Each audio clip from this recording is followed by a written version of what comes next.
Bonjour, donc aujourd'hui nous allons parler du livre Les bases du français. Voilà. Et nous allons parler du secret du S. Donc je rappelle que je suis une sorcière, une gentille sorcière, qui habite dans les bois. Je m'appelle Caroline. Et en fait, j'amène l'enfant à écrire dans un cahier magique et à découvrir comment fonctionne l'écriture et ce que nous pouvons faire avec la lecture. Nous allons fabriquer des formules magiques qui vont donner quelque chose d'extraordinaire. Il y a une formule qui transforme les roses en papillons, etc.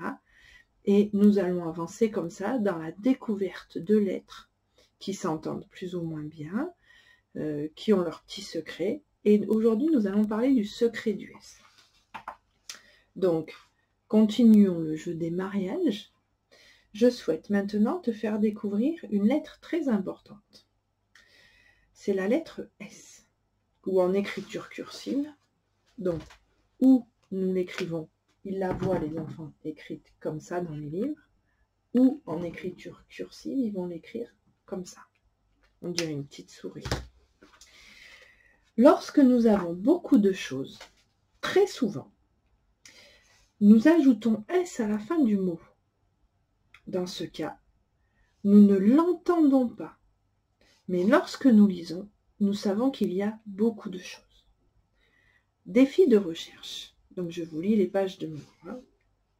Peux-tu lire les mots et me dire lesquels prouvent qu'il y a plusieurs choses? Tu peux les souligner. Les solutions sont à la fin.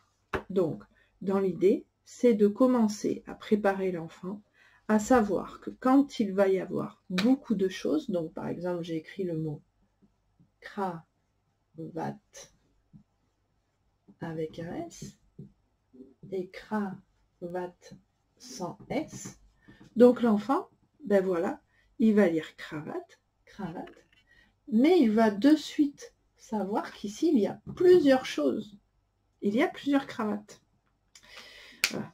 Donc tout ça c'est important, pourquoi? Parce que dès le début, il va de suite réaliser que quand il y a beaucoup de choses, on met un S et il va prendre les bons réflexes. Alors, il y a plusieurs mots à souligner, bien sûr, donc je continue ici.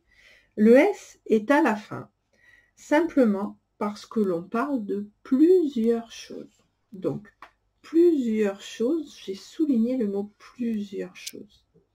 Nous disons alors que ce mot est au pluriel. Donc j'ai insisté sur le plusieurs choses et pluriel. Il y en a plusieurs. Si nous n'avons qu'une seule chose, alors seule chose, ça commence avec un S, donc c'est souligné ici, nous dirons que le mot est au singulier. Voilà comment, dès la méthode de lecture et dès le début, nous pouvons faire en sorte de passionner l'enfant en lui racontant une histoire. Les enfants adorent le monde imaginaire parce que c'est leur monde à eux en particulier. Moi, je suis une grande enfant et je suis très heureuse de ça. Et du coup, l'enfant, quand on lui raconte ce secret du S, ben c'est fantastique parce que de suite, il va savoir que quand il y a beaucoup de choses, on met le S. Si ensuite on lui voit écrire des mots au pluriel sans mettre de S, on va lui dire « Oh, t'as oublié le secret du S !» Et voilà comment on peut très simplement commencer à faire en sorte que l'enfant ait de bons automatismes. Voilà, donc je rappelle ce livre, il est nouveau, il a qu'un an. Il est en vente sur le site https://mathapprivoisé.fr. À bientôt pour un autre secret. Au revoir.